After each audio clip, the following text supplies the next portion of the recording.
Chapitre 37. Les métiers du Jura. Les ressorts d'horlogerie.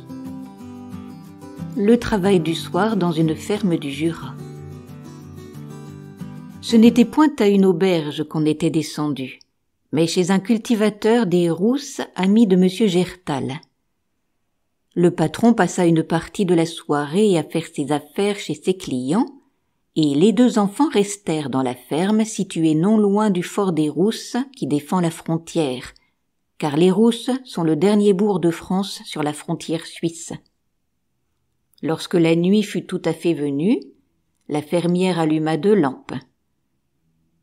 Près de l'une, les 2 fils aînés s'établirent.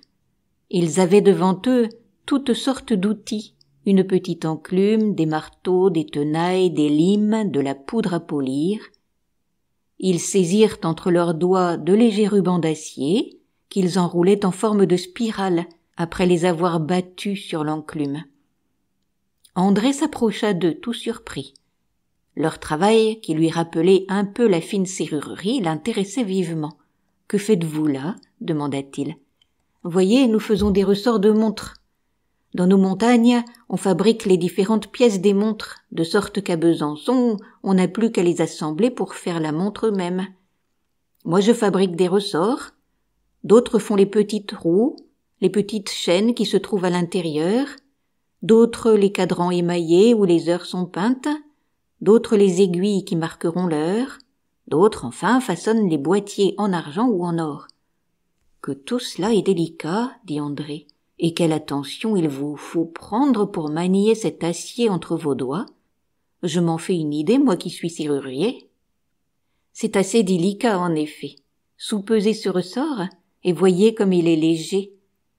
Avec une livre de fer, on peut en fabriquer jusqu'à 80 000. Tandis que les jeunes ouvriers en horlogerie causaient ainsi avec André, la fermière s'était assise avec sa fille auprès de l'autre lampe. Elle avait un métier à faire les bas et travaillait avec activité. Pendant ce temps, le plus jeune des enfants faisait son devoir pour l'école du lendemain. « Oh !» pensa Julien, qui n'avait rien perdu de tout ce que l'on faisait et disait, « je vois qu'il n'y a pas que la Lorraine où l'on sache bien travailler. Je n'aurais jamais cru que ce fût dans les fermes que l'on fit les choses délicates de l'horlogerie. » Julien, tout en réfléchissant ainsi, s'approcha du jeune enfant qui travaillait à ses devoirs. Il fut surpris de voir qu'il dessinait, et que son cahier était couvert de rosaces et d'étoiles, de fleurs, d'animaux, de jolies figures d'ornementation qu'il avait tracées lui-même. « Quoi ? Vous avez appris le dessin déjà ? Il faut bien, dit l'enfant. Le dessin est si utile. Il nous sert beaucoup pour les travaux que nous faisons pendant l'hiver. » Oui, reprit la fermière. Nous avons 8 mois d'hiver sur la montagne. Durant ces longs mois, la neige couvre tout, et il faut rester chez soi auprès du feu. Il y a même des villages où l'on est si enveloppé par les neiges de toutes parts qu'on ne peut plus communiquer avec le reste du pays. La terre ne nous donnerait pas de quoi vivre si nous ne travaillions beaucoup et si nous restions ignorants. Mais nous avons de bonnes écoles où on apprend même le dessin et les travaux d'horlogerie.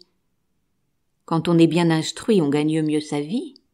Le petit Julien trouva tout cela fort sage. Il se rappela que la mère Gertrude lui avait dit que la France ouvre de jour en jour plus d'écoles.